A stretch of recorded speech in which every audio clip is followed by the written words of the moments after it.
Okay, so I am going to welcome the rest of our panelists. So first we have Singleton Beato, the Chief Diversity and Engagement Officer at McCann Worldgroup.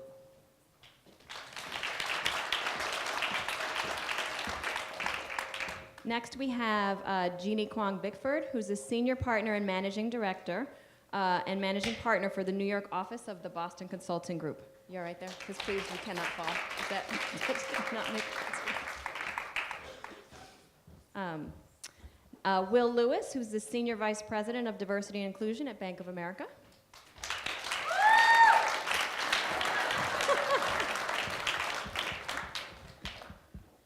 Suzzanne Yao, who's the Associate General Counsel, Legal and Internal Audit at Goldman Sachs.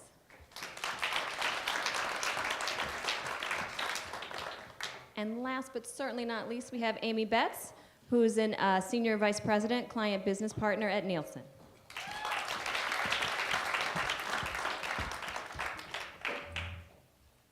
So right before when the moderator of today was up, she said, "How are you all doing?" And I wasn't here this morning, I was at a different event. And I was told there was a lot of energy in this room. But there was not a lot of energy, and so I know it's 2 o'clock. I know this is kind of like we're not a CEO. So how's everybody doing? Thank you. All right, we need some energy. So I'm gonna get the group going. I'm gonna warm them up a little bit. But I want you to get your questions ready because this employee resource panel, I love the topic of this program, which is, making an impact, diversity and inclusion is a business strategy. And the employee resource groups, and you're gonna hear me make a mistake, because at JPMorgan Chase, we call them business resource groups, because for us, it's being tied to the business strategy is really important. So know that I mean the same thing if I use the acronym BRG is the same thing as an ERG, employee resource groups. But that is the group that is really the fuel to really execute your diversity strategy, big pieces of it. Obviously, things have to happen throughout the organization. As Jeff was saying, we have to make sure that we've got diversity at the top and in our talent pool. But if you think about the way you can really get things done in any organization where you have employee resource groups, it's through this is an engine. Right before I came over today, we've changed our performance development system, and we have asked people to comment and provide us feedback on a survey. And we are only at about a 10% response rate. So I said, well, let me send out a note to all of our business resource group members. So we sent a note out to 92,000 people, right? That's how many people are in our 10 resource groups. This is an amazing group of people that can drive to get things done and can help you. So our goal today is to really talk about employee resource groups. To those of you who have not yet adopted them in your businesses as a strategy, to those of us who've had them for so long we can't remember what it was like when we didn't have them. So we want to hit the full gamut of that. Because what I would argue, even if you've had them for years and you can't remember, they're probably underutilized. There's probably something you can be doing differently with them that you could learn today, or even share if there's something in the audience that we haven't brought up, share that in a little bit. This morning I was at an event where a gentleman named Michael Arena has written a book called Adaptive Space. I don't know if people have heard of this. It came out at the end of last year. But what he argues is that, we have 21st century technology, but we have 19th and 20th century management theories, leadership theories, and culture. And so if you think about where we're going, he does a lot of work in network analysis and connectivity. And the way to move forward in the future is through connections. Think about what a powerful resource and strategy, if you can figure out how to harness the power of what these employee resource groups can have and how they can drive innovation, how they can drive not just your diversity strategy, but also your business and inclusion strategy, right? So with that, let me turn to my panel. Okay. So a lot of us we had a prep call, so a lot of us have well-established employee resource groups. But for those that don't, let's start with, what is the real business case and impact that the employee resource groups have, and how do you measure that? What are some of the KPIs that you use? And that's directed towards Amy and Jeanne. Is it on? Can you hear me? Okay, great. I think the business case for ERGs or BRGs is a rich one, right? There are a lot of reasons. Two that come to mind are, certainly cultivating diverse talent, right? At Nielsen, we like to explain our ERGs as a very safe place for our associates to hone their skills, to learn, to teach each other, to create wider networks. We've all also read the research on how having diverse teams, right, they're an engine for idea generation, right? They drive innovation. They generally result in positive business impact. And if you think of what an ERG is, by its very nature, it is a connection point. It's where you bring together folks within an ERG and across ERGs. And while we often come together because of something common, something that is familiar or a common purpose, you very quickly move to a place where you start to leverage and get an understanding around the differences that we all have. And I think that directly feeds into having diverse teams in your organization. Great. And for us at the Boston Consulting Group, I mean, our people are our assets. So at the most fundamental level, the ERGs are supporting us in supporting the business, which is to help us attract and retain the best talent we possibly can have. And so in that respect, I would say that, you know, when we think about what is a purpose for us at BCG, it's really to unlock the potential of those who advance the world, in the sense that we are tackling the hardest business problems, and sometimes with government, some of the hardest public sector problems. And in order to do that, we have to have the best talent. And what we've discovered is that the way we think about our ERGs, and we don't actually call them ERGs at all, is that the diversity networks we have 7. The very focus is to say, are we attracting, you know, in the incoming classes of consultants, top talent of all backgrounds and all perspectives. That adds to the richness of the conversation. We measure that. We measure all the way up the chain. I think that Jeff mentioned this at Macy's, which is at every single level, we look at what is the percentage of people that are represented by the different diverse groups that we want to make sure are, you know, healthy and successful. We also look at, is there a differential retention rate, you know, differential attrition rates? And the same thing happens, right? You look at it, and I'll speak from an Asian American perspective, which is how I got involved, is that at the time we didn't have an Asian diversity network. And I had to make the business case. And the business case was, okay, you look at the incoming classes, they all mirror those in the universities, so you can kind of imagine there's actually pretty good representation amongst Asian Americans. And then you look at partner level. And then you realize, wait, no one looks like me. What happened? And really looking at the numbers and saying, okay, what is it? What are the things, digging deeply into the HR data to say, are there things, is there unconscious bias? There's things in the feedback system. So many of you in the room may this may resonate. Like, until to this day, I get the feedback, you need to increase your impact in your first impression. Well, what first impression do I have when I walk in with all my colleagues that are about a foot taller than I am, you know, and don't look anything like me? I'm the analyst, right? And so really figuring out how do you leverage the employee resource groups to say, look, there's impact here, because at every level I'm changing those percentages in representation. I'm changing, right, the retention rate so that there is no differential. That is the purpose, and I think that by linking it to that business purpose, there isn't a reason for someone to think of the employee resource group as some random thing that you would do for fun so that people can socialize and feel good about their cultures, or you know, it really changes the dynamic, and that's how we think. I think that's how we think about it. But fundamentally, at the meta level, if everyone, no matter whether they're in a majority population or not, can come into work and feel that they are no different there than they are at home, that they are authentically them, they take no psychic energy away from all the, do I fit in, am I saying the right thing, what did they really mean? When you take that away, our people perform, right? And that is the business value of ERGs. I think, let's stay with that. I think that's great. And this is towards Suzzanne and Amy. You know, that is what we all want at the end of the day with whatever our strategy is. It's making sure people feel like they belong and they want to be there, because we are going to get the best out of them. And so as you think about, I think Jeff said it before, how do we empower the ERG leaders?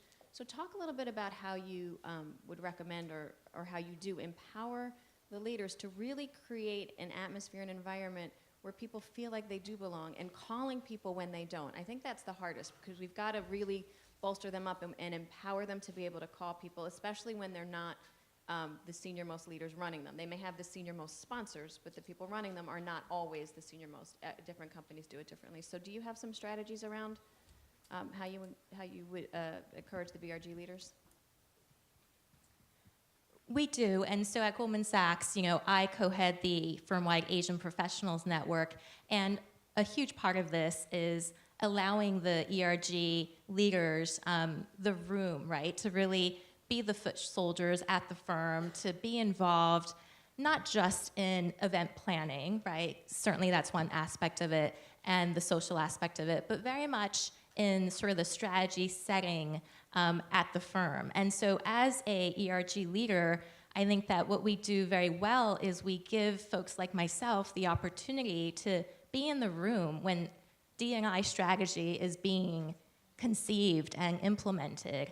And we have some examples of this. So very much in line with what was being discussed earlier with Jeff, one of the things is we believe very fully that our employees should be able to bring their whole selves to work. And especially in the last several years, we know that people don't check their passions and their ideas and their issues at the front door when they come into work. So one of the things that the ERGs has been very instrumental and involved in is helping the firm sort of construct a series of race and equality and race and ethnicity panels and programs so that we can help our employees really just support one another, feel comfortable having a dialogue around issues of race, ethnicity, equality, because we know that that's what they bring to work, right? They're passionate about this. This is impacting their lives and their families' lives. And so the ERGs, as one example, help the firm really construct a program called Race and Ethnicity, which we rolled out last year. We started at the top with partners, and then we brought it to managing directors, and slowly we're going to expand this to the whole firm. But the whole idea of the program is to allow our employees to feel comfortable having a dialogue and having a conversation with one another. And so part of what we did is something even as basic as helping to define categories. So you would be surprised, there are people who feel too sort of afraid to even ask some basic questions about terminology and categories. And they just feel as if they asked it, they might offend, or they just might come across as ignorant and uneducated. So that was part of what we did.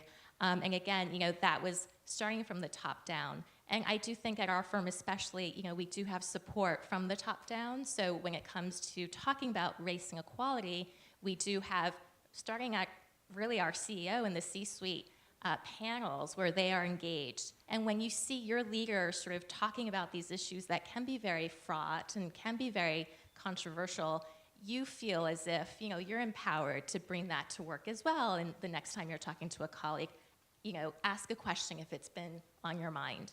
As long as you do it with respect and with good intentions, that's sort of what we want to encourage.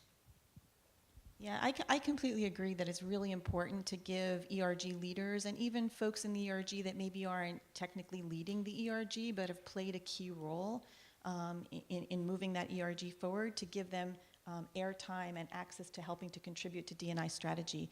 At Nielsen, we actually offer our ERG leaders an opportunity to rotate onto our diversity council. They do a 2-year rotation if they'd like to, where they're there really getting a sense of what the company strategy is as it relates to diversity, being able to contribute to that, and being helpful to make decisions. Another really important thing I think for ERG leaders is to give them airtime and visibility and help facilitate the connections that they need to have in the company so they can help us impact change. And those kinds of opportunities for their growth, for their development, and for as an organization, right? ERGs are very deep in the company at all levels, and the amount of information and feedback and help that they can give us as an organization to move that D&I strategy forward is huge. At Nielsen, we've had ERGs for some time. They're in various. We have 9 ERGs, and they're in various stages, if you will. But you can always do so much more. One of the points that I did want to make for those that are either beginning to set up ERGs or maybe you've had ERGs for a few years, there's an evolution that happens. There's a life cycle, if you will, for an ERG. At least that's what we've found at Nielsen. They start out to be affinity groups, right? Everybody comes together for a common purpose or common background, and they very quickly and kind of organically turn into culturally based or event-based groups. What takes a little longer, and it does take time, so you do need to be patient, and I think the ERGs need to get to a certain point for this to happen, but what takes longer and what takes more deliberate, kind of a manual turning of the ship, if you will, is moving them to be really part of the business imperative and having positive business impact. And I think, at Nielsen, I think it takes greater buy-in from the organization. And I think what we've done at Nielsen to try and facilitate that is to create more structure around the ERGs, right? So ERGs have to be in existence, I think, long enough and established enough that they have a strong community and are sort of ready for that structure. Across all of our ERGs, regardless of the purpose, we have common pillars, right? So we all work towards, whether it's professional development or engagement education or community outreach, whatever it is, they're common pillars across all the ERGs, and we educate and kind of work with and cultivate our ERG leaders to make sure that when they're planning events and they're planning forums, they're thinking about what the business impact is. What are they trying to achieve? What's the best way to do that? We arm them with the resources they need and the connections in the company they need to get that done. But they're always thinking about it, and we try to measure that certainly on a regular basis. Thank you. There's so many things you both said that I want to dive deeper into, but I think a couple of things. One is, I think it's really important when you talked about the idea that the ERGs are really empowered to help have people have these difficult conversations or these uncomfortable conversations. And I think one of the things that we spend a little bit of time talking about on our call across the organizations is, ERGs are really set up, as you know, based on one kind of primary identity or affinity. And they don't necessarily, by their construct today, allow for a lot of the intersectionality that we're hearing about. So if you are a black woman, are you going to join the black group or are you going to join the women's group? Because you only have so much time, right? We have to get our jobs done first, and these are all volunteer efforts. So I think that, and I think you calling them diverse networks as well, I think that starts to get at some of that for people to think about. I think it's complicated, and I think we're going to continue to see a lot of change and evolution on that over the next few years, especially as, what are they called now, the Gen Z group that are coming in. They're demanding, right, that we think about this across. And so let's kind of go down that path a little bit. And so, I think as we mentioned, I think it was in the last session, Deloitte talked about phasing out their ERGs last year. I think it was last year or 18 months ago. I can't remember. Anyway, recently. They thought about phasing them out. And they didn't fully get rid of them, but they realized based on their business model that they needed to think about it in a different way. So as you think about this, and we've all talked about how much we really do value ERGs in this group, but if you have to kind of take the other point of view, what are you saying to people? What are your messages to people to say, you know what, in some ways ERGs can be more divisive, right? And they're not necessarily bringing people together to recognize, I can't remember who said it here, but we're not really bringing our full selves to work. We are amplifying one part of ourselves when we go to the ERG, but we're kind of subjugating the other. So does anyone have a thought on some of the positions that you take or how you talk about that in your groups? Or if someone were to come to you and say, this isn't the right strategy, what's your thought? So I think one of the things that we spoke about on our call is the fact that for McCann Worldgroup, I'm really, I'm asking that we take a step back and think about how we would leverage ERGs. We have, in particular, one that focuses on the LGBTQ community. And we have a couple small pockets of multicultural groups, if you will. But, to your point, in terms of, kind of the level of maturity in terms of your evolution for ERGs or BRGs, we have not moved beyond the sort of event-driven space.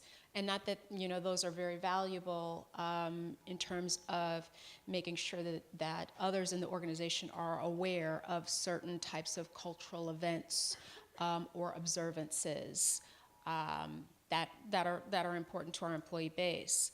But I'm asking that we take a step back and really think about how we can make sure that where we need to create a safe space for people from like backgrounds to be able to come together and share, what does that really look like, and what conditions do we need to create in the larger organization so that that's not as necessary. A lot of times, those groups can become divisive, and I would just personally rather all of our employees feel like they can be their authentic selves and bring their whole selves to work and express, whatever challenges that they're having in the greater workplace, because I don't know that those issues are solved if there's sort of a closed community conversation there. So we're definitely revisiting that. That said, we do have a very strong, powerful LGBTQ group that actually advises on some of the work to make sure that the work is authentic. I don't know where the MGM folks are in the room, but that group in particular was consulted with to put together some of the most popular MGM work out in the world right now. But in that respect, that's an intersectional group. I also worry that if we continue sort of in that closed community group style, we don't allow the networking beyond those particular communities to go on in our organizations, and that's really so much of what helps to propel careers and opportunities. And I'm also kind of not doing a great service to those folks that typically wouldn't fit into those siloed groups. I'm not helping to enlighten them, to broaden their perspective and their exposure to these diverse groups by, creating a sort of construct where they will opt out because they'll feel like, it's not for them. They don't belong in those conversations. So. Hey, everybody. Hey. Y'all ready? You here? First, I want to start off with something really, really important. I'm going to assume that all those alerts you're getting on your phone does not say evacuate immediately. Someone signaled me it was okay. Oh, okay. Believe me. I would have a self-esteem. Because I'm like, man, I want to look at my phone, but it's rude, and everyone's like sitting calmly, but I don't know if I should be calm. All right. So the question is, the study that was done not too long ago, I don't know, 12, 18 months or so ago, or not, it wasn't even a study, the decision that was made by a company to try and consolidate all of its networks into one. It's really easy for me to play devil's advocate on that one because I strongly disagree with the decision. One of the things that we talk about as a part of diversity and inclusion is the uniqueness that we all bring to our companies, to our organizations, to our departments, to our workplaces, based on where we came from. That diversity, whether it's the diversity of our skin, whether it's the diversity of our experiences as we came along in life, of our gender, et cetera, is part of the fabric of organizations like a Macy's, like a Bank of America, or like any of the other companies that we are part of. So in my opinion, I think if we try to bring all those together and just say as one, we're ignoring the fact that we are different. Let's declare that we're different. And instead, I think our approach, when we think about what we do at Bank of America, and frankly, what I would advocate for, even if I didn't work at Bank of America, would be to go up to every person that you come in contact with and say 3 simple words: I see you. You tell them, I see you. You welcome them to share that part of themselves, whatever part they choose to share themselves with you. And that's what we call them employee networks, a merger between traditional ERGs and BRGs, so they inform and consult our business, but they also create an environment that's safe and clear for our employees to engage. You tell somebody, I see you, that's in the LGBT Pride Network. You tell someone, I see you. that's black, but their skin doesn't look like they're black, so they often don't realize that people don't think they're black, and so they speak freely. You tell someone I see you because they're a woman and their gender help pay the bath. What that does to me is it says, I'm not ignoring the fact of who you are. As a matter of fact, I'm very well aware of who you are, but I'm not going to use that to judge your ability or capability to do the job of what we need to get done here. And to go a step further, we're going to have we have 11 employee networks, 120,000 or so of our employees are involved in them. Instead, what we're saying is, because of your diversity, we want to know more. Because of your diversity, we think it can make an impact on our organization. So with that in mind, I think it's essential that we keep the different dimensions of diversity separate, because it gives me a chance, as a man, to maybe go and be a part of the women's employee network and learn and grow. It also gives the people, men and women, that are a part of that women's employee network, a platform, a gathering place to advocate for what their needs are. Let me give you a very specific example. At Bank of America, our OLA, our Hispanic Employee Network, went out and advocated for having our mobile app in Spanish language. This wasn't somebody sitting inside the C-suite that said, you know, or United States is getting browner and the Hispanic population is growing and we should. No one thought about that. Our Hispanic group said, this is what we should do. And because they said we should do, they began the campaign, they mapped out the business plan, they say this is how it will impact our employees and our clients and customers. And as a result, Bank of America, within 9 months or so, rolled out our mobile app with full Spanish language capabilities as a part of it. One network did that.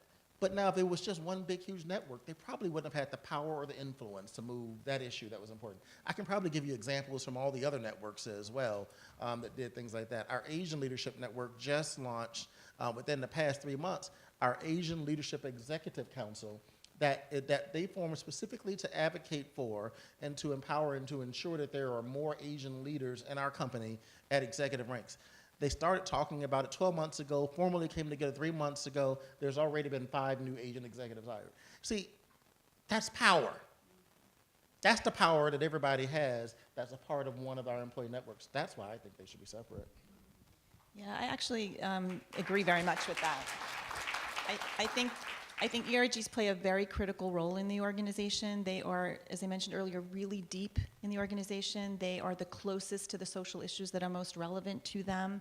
Our Women in Nielsen group has been working with HR and others in the company over the last many years to make changes to maternity leave benefits, to form a buddy program, which is fairly recent and is being done in some chapters for women who take time off, right, maternity leave, and they come back and they're not sure of what changes have occurred in the organization. Technology moves really quickly. You know, it's very unsettling, aside from leaving your young child at home, it's very unsettling to come back to an organization that maybe you haven't been at for a while. And so there's a buddy program that we've set up to keep that associate involved in what's going on in the company and to bring them up to speed when they return. Our Pride organization, to your point earlier, right, the closest to the issues, our Pride associates came to us some time back in 2014, before marriage equality was here, to lobby internally at Nielsen to provide benefits for partners based on the honor system, and that was ERG folks coming to us, giving them visibility in the organization for folks that can help them impact change. It was working with them to write the case to get it done, so I think ERGs are critical. I also think, though, that there's a lot of room for collaboration across ERGs. I think there's a lot of things we can be doing together to increase that, again, increase the network and the perspectives that we all come in contact with. We have something called the Diverse Intelligence Series at Nielsen. It's basically a client event. And sometimes an ERG will host it alone, but many times we'll work together and collaborate. And it's basically 85% attended by clients. And Nielsen might be in a little bit of a unique position because we've got data and insights to share, but we'll showcase insights on a particular topic, and then most of the event is around speakers and client panels talking about social issues. And it's really a very interesting way to take all the great work that the ERGs are doing collectively and to tie it directly to client engagement and business impact. So I feel strongly that the ERGs can really support inclusion councils or diversity councils. They often can uncover talent in the organization that might otherwise have gone unnoticed. And it's a great way, I think, to have extra boots on the ground to advance and expand upon the D&I strategy that an organization has. So I think they can work very well together. I think that's a great point, and I think I 100% agree. We need ERGs. I think one of the things you said, though, Will, that was very powerful was that your Asian network was working on getting executives hired. And I think what strikes me about that, and also in line with what you said about the app and rolling it out in Spanish, is the more we have diversity at the senior levels, then it will be thought of every day as we do business. And we'll rely on the ERGs for different things then, right? But today, it's to point out those things as we continue to build the diversity in all levels of the organization, but particularly where those decisions are made, it will be thought of in the room, not because someone's getting ready to use it. So I think we need them for now, and I think that's a really important point. So I see all of you, and so we have about 15 minutes left. We thought we'd go to you for some questions. So are there any questions out there? About you right there. I'm not facing.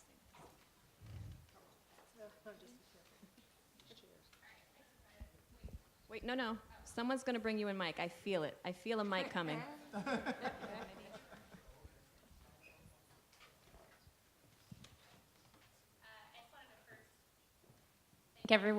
Thank you guys for such an awesome presentation. I have a question around engaging allies in the ERGs. I'm the director of diversity and inclusion for a law firm, and we're struggling with this concept of allyship and how ERGs should provide a safe space as well as being inclusive and getting allies involved. And I'm curious if you have any advice or how you structure and utilize allies in these ERGs. Yeah, I'll take that. I mean, I think one of the big things is, on the ERG side, it is about figuring out how to do activities, right, where you are opening up the conversation, right? So it's pan-ERG, it's in our diversity and inclusion activities, we do this thing called authentic conversations. And it's really around having the tough, uncomfortable conversations about what is happening in our day-to-day work. And I was just sharing an example of this, which is, one of the things that we've been able to do is, over time, is to get people to really understand what are those challenges, right, that some of the different groups experience, and that as your allies, is I guess the best way to describe it, that your allies have a better understanding. I no longer have to be the one to say something. Right? I no longer have to self-advocate. You have other people to help you. Great examples of this is just, particularly at the intersection of being Asian and a woman, is that, I'm always in this situation where someone goes and talks to my colleague who reports like 2 levels down to me, assuming that they're the boss. And I would say about 7 or 8 years ago, that person would look terrified and say nothing, right? And just smile and continue and going and say nothing. I am not in that position anymore, in the sense that anytime that happens, the colleagues in the room actually go, no, like she's the person you should talk to. And the reason being is because we've had conversations, these authentic conversations about what really happens. And when that happens, how can I help you? What could I be doing?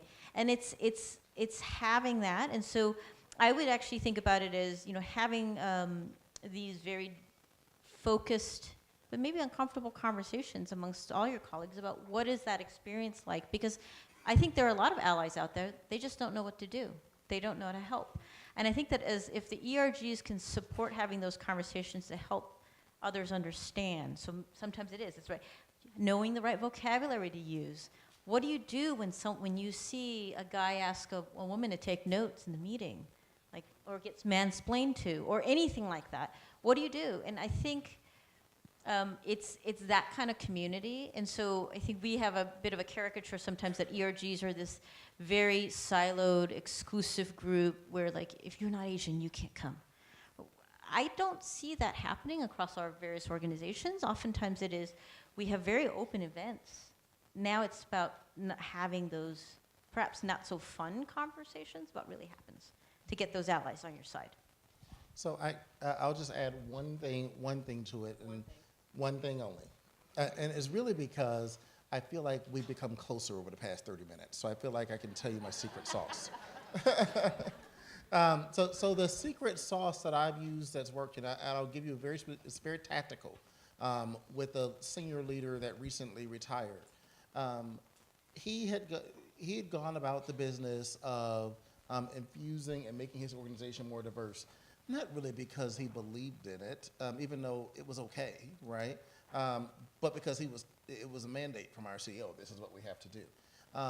And I personally, at the time, I was in a different role. I was his HR partner, business partner, and I just thought there was a problem, that I wanted him to get it while I was important. So essentially, what I did is I drew a simple chart over the course of 2.5 years that showed as the diversity of his business increased, there was a direct correlation to his performance, the performance of the team that he led. And we were able to strip away some of the other noise, because this person said, well, we did this and we did that. I was able to strip away some of those other things and say, well, really, you didn't do this, and so I took away all those other influences, and it boiled it down to diversity and one other thing. And he goes, my goodness, you're right. My highest performing associates are those that are diverse and are the ones that I happen to bring in. There are changes we made that mattered and made a difference. So the secret sauce that I use is tell your senior leaders why it's important to them. Instead of just saying it's the right thing to do, or we have to do it, or it's a mandate, make it important to them. That's the one thing.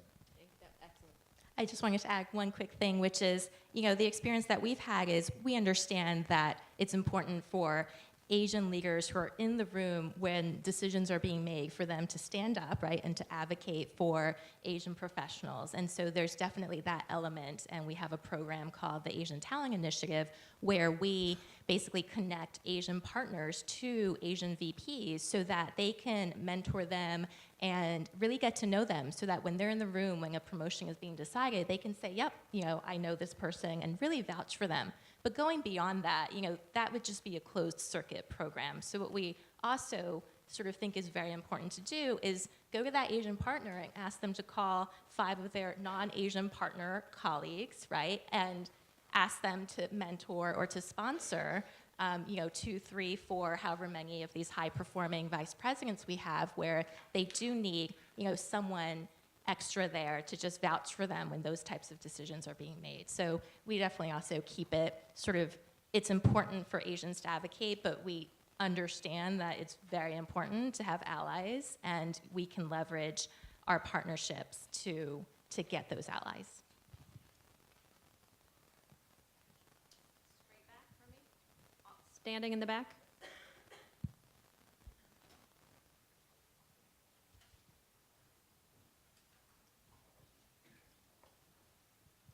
Just shout it. Good afternoon. Exceptional panel. Thank you very much for being very transparent. I'm the lead of Inroads, the nation's largest underrepresented population in terms of internships.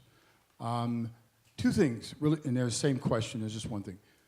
We've seen over the past 20 years that the ERG in corporate America have been receiving ethnic ERGs, and then there's women progressing in corporate America. We've seen a disparity in the dollars spent on women initiatives versus that of ethnic ERGs. Are you working on things to close that gap, or you see progress that I had a student the other month who actually graduated, interned with a major company, went to join an ERG, and someone recommended to her, well, don't join the Asian ERG, join the women's group because they got more money to spend. Can you comment on that? So first of all, congratulations on all the incredible work that Inroads does and all the incredible talent that you bring through your program and have for a lot of years. And if you guys aren't participating in Inroads, you should. A lot of what we're doing to try to make sure that from a resource standpoint there's balance is we actually have asked everyone to bring us budget proposals so that we can get sort of a, a forecast understanding of what the expectation is so that we can create that balance, because that is absolutely what we've seen happen as well. So great point, but again, asking for the budgets early on at the top, actually the end of the year for the following year can really help to change that. And I think different points, at different times, different communities are magnified, right? So I think at our company, at JPMorgan Chase right now, we are magnifying women, but we're also have an initiative called Advancing Black Leaders that we are investing a lot in, right? So we couldn't make progress, and it frustrated our CEO, and so he put a senior leader in charge. Same thing, we put a senior leader in charge of our Office of Disability and Inclusion, and just created that from the ground up. So we're putting money, we're targeting the populations that we're really trying to focus on because they're very underrepresented.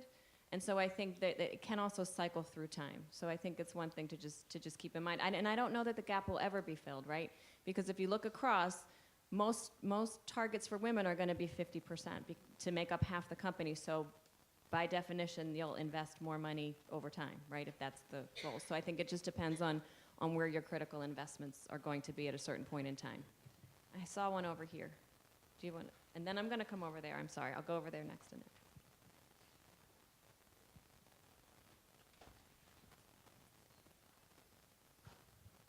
Hi, my name is Carlo Della Fuente, and I'm with Cisco Systems. And I have a question around data. So, Suzzanne, you had talked about ERG members and leaders as foot soldiers in the company to drive strategy. But many times we have a perception, our own communities have a perception of what the top issues are. But then when we go to HR to say, can you validate this for us? Is this happening in engineering or whatever it might be? Obviously, companies are very careful in terms of what data they do share. So can you talk about what your companies are doing to empower ERG leaders with more specific and actionable data versus what we get in our yearly CSR reports? Yeah, I can help to address that. So, this past partner class, which we promoted just late last year, we had sort of broken out the partner class vis-a-vis various different categories, and we went out both internally within our population, externally as well, to say that of that partner class, 20% of the ascending partners were Asian. And we also said that that meant that in the aggregate, our partner class was 15% Asian. And so the most recent partner class that was promoted, that's the highest promotion rate for Asians in 8 years. But I'm telling you these statistics because actually the firm has publicized them. And so that is I agree with you completely. Data is so important, and I think that the ERGs, I agree, one of the consistent ways that we work with the firms is to ask for the data, and especially at a firm like mine, an experience that I have working in the legal department as an Asian female is very different than, a colleague who may be an Asian female working in investment banking, or perhaps a Asian professional working in our technology division. So each of these are like their own little ecosystems in some ways in terms of the various assumptions that might be made or the qualifications, to succeed in that particular division. And so especially here, I think we look for data and we have to look for it at a divisional level because again, the Asian experience could be extremely different based on every single part of our firm. And so we do have, challenges and we work through them. I think that our firm is very good at qualitative data as well. So we do a people survey every few years, and as an ERG leader, we do get feedback that the firm is willing to share with us about, what are the themes and what are the qualitative sort of comments that you're seeing. And then quantitatively, we are sort of moving more and more to this transparency so that we don't have to, as ERG leaders, try to get the data ourselves. It's there, we know it's there. And so I think the more transparency there can be, the better. So I'll start off by saying I'm a proud Inroad Scholar for 19 Louisville. So, and if you all are not a part of Inroads, you should certainly look into it. It's a great organization. Now let's give Carlos some free consulting. What I'd encourage you to do is I heard you say, we go to HR and we tell them what we think are their other problems and ask them to validate it. I would flip your approach on the side. Tell us what we need to get there. And so, because maybe, just maybe, it's not the data that you don't need the data in your hands. What you need are the findings or the results from the data. We have an opportunity to close the gap here. They don't need to tell you exactly what percent it is, right? We have a need to do this. So tell them what your outcome, your desired outcome is, and then put the challenge. And not only to HR, I think a lot of us, every organization's different, but a lot of us go to HR and say, I would find yourself a senior level champion that has the ear, or whomever needs the ear of, and then get that person or persons, people on your side and tell them what your desired outcome is and why, and push it forward. So I would just flip your approach on the side. And I think just the one last thing I'd add is that the data is helpful. I agree with you. You don't necessarily need to know the exact percentage. My predecessor, who had been the chief diversity officer for 16 years at different companies, said she would look at people and say, assume you don't have enough, right? It doesn't matter because if I tell you it's 10%, are you going to say you need 15? If I tell you 15, are you going to say 17? What are you going to say? So I think it's more important to your point. What is the desired outcome and how can you get there? The percentage should not really be the thing that's driving you. It's what are you really hoping to get? Okay, I'm going to do the last question on this side of the room. You in the corner.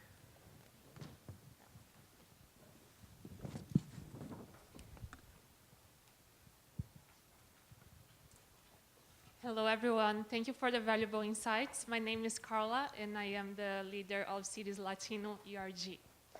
So my question to you is, you talk about the different stages that the ERG can go through, and I would classify ourselves as transitioning from the stage in which we mostly organize events, focus on various things such as professional development, community engagement, to the stage in which we actually help shape the strategy and drive the business. Based on this comment, my question is, as an ERG leader, what would be your recommendation for us to finalize this transition and actually become, drivers of change in the company? I mean, very simple. You have to have a seat at the table. Mm-hmm. So I think that for us, where a lot of the changes have occurred, we've rolled out a lot of different things that are systemic in terms of our HR policies, our people policies, how we do training of our people managers in terms of things like cultural competency. All of those things were because our ERGs, our version of ERGs, all had a seat at the table. So I think that the question will be, are you part of that table? Are you in those conversations as there are decisions made about broad, not specific to one group, but broad policies on how you do, HR, parental leave, learning and development of your people, all of those things. I don't see how else you could kind of transition to that role, because otherwise you're more like a lobbying group as opposed to very much in the middle of everything. And I think there's two ways to think about it, right? So ERGs can impact change at the organization around policy and inclusion, but then there's also impacting the bottom line for your organization in terms of whatever your industry or business is. And I think, the ERGs, as I said earlier, they have membership and representation across all parts of the company. And so as a group, or even as a regional group, right? So we have women in Nielsen chapters globally, but in different regions, there are different business issues, and there are different functions at the company in that region that helps make up the membership. And so identifying what those key business areas are for that region or chapter, however it is that you're organized. And then think about the power behind the membership that you have.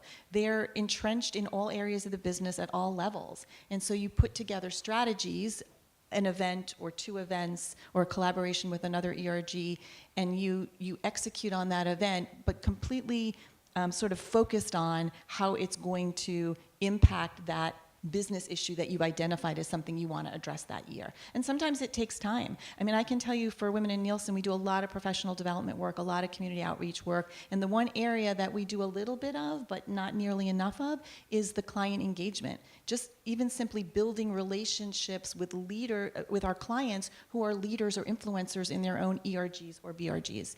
And so there's lots of things from smaller to quite large initiatives that you could probably have impact on. It's just a matter of identifying what they are and kind of harnessing the troops around that, getting buy-in for it, and executing on it. Two things. Probably the group in our organization that has made the most impact on our client business, as I mentioned before, is our LGBTQ community. And they were able to do that because they were very forthright in talking to different client team leaders about the work and about the buying power of the LGBTQ community and the connections that they could help that client team make. So they're not senior people, but they are very vocal people, and they understand our business in general, and so they felt really capable of extending themselves and what they knew to those client teams. And like I said, some of that work is out in the world now because of them. And then we have a women's leadership network in Latin America, and they were very fixed on their strategy. And a good part of it is leveraging some of their community-oriented events to elevate our employer brand externally. And they've seen a lot of returns on that investment. And so that, of course, got the attention of their C-suite.